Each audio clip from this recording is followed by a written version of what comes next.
যখন সমস্ত উম্মতকে জাহান্নাম থেকে বের করে জান্নাতে নিয়ে যাওয়া হবে, সেদিন আমার নবী উম্মতগুলোকে জান্নাতে ঢুকায় যখন জান্নাতের দিকে কদম রাখবে, হঠাৎ একটা শব্দ জাহান্নাম থেকে আসবে। শব্দটা হচ্ছে ইয়া হান্নান ইয়া মান্নান। আমার নবী দাঁড়িয়ে যাবেন, জিবরিল একটু গিয়ে দেখ আমার কোন উম্মত ওই জাহান্নামে আর আছে কিনা, একটু গিয়ে দেখ। আমি তো ইয়া হান্নান ইয়া মান্নানের জিকির শুনতে পাচ্ছি। জিবরিল বলে ইয়া রাসূলুল্লাহ, ইয়া হান্নান ইয়া মান্নান তো অন্য নবীর উম্মতরাও বলতে পারে, আপনি কিভাবে শিওর হলেন ওটা আপনার উম্মত? বলে জিবরিল রে, আমি সেই নবী যেই নবী উম্মতের কণ্ঠের আওয়াজও চিনি। সুবহানাল্লাহ। জিবরিল আমি সেই নবী যেই নবী উম্মতের বাবাকেও চিনি। উম্মত কোন জায়গা থেকে আমাকে সালাম দে তাও আমি বুঝতে পারি। উম্মতের কণ্ঠের আওয়াজ আমি নবী জানি, আমি নবী, ওটা আমার উম্মত হবে। কেন জানিস? কারণ সমস্ত পয়গম্বরের উম্মতরা মিলে যত আল্লাহর আসমাউল হুসনা 99 নামের জিকির যত করে নাই, আমার উম্মত তার চাইতে বেশি করেছে। ইয়া হান্নান ইয়া মান্নান, এটা আমার উম্মতের শব্দ, আমার উম্মতের কণ্ঠস্বর। একটু গিয়ে দেখ না জাহান্নামে আমার কোন উম্মত আছে কিনা। জিবরিল যাবে, আসবে, ইয়া রাসূলুল্লাহ কাউকে তো পাইলাম না, আপনার উম্মত নাই, সবাই তো জান্নাতে চলে গেছে, ইয়া রাসূলুল্লাহ কাউকে তো পাইলাম না।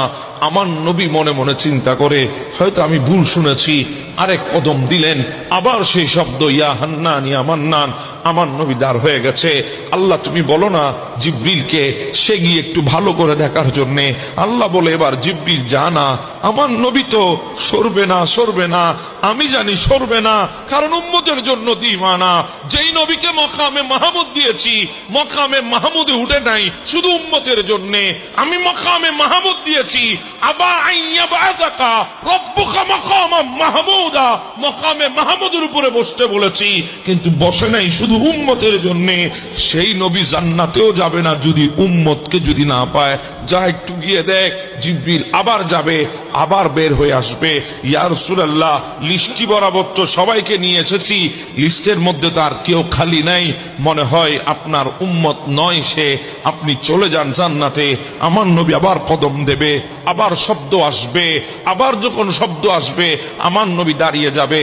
আল্লাহ জিবরিল কি ভালো করে দেখবে নাকি আমি নবী জাহান্নামের দিকে রওনা করব? আল্লাহ বলে ইয়া রাসূলুল্লাহ যাবেন না। বলে কেন? বলে ওখানে গেলে আপনার নূরের তাজাল্লিতে ৩৫০০ বছর ধরে যে আগুনকে জ্বালিয়ে আমি জাহান্নামের আগুনকে কালো করেছি, ওই আগুন মুহূর্তের মধ্যে ফুল হয়ে যাবে। সুবহানাল্লাহ। আপনি সেখানে যাবেন না। জিবরিল যা একটু ভালো করে দেখ, না পাওয়া পর্যন্ত আসবি না।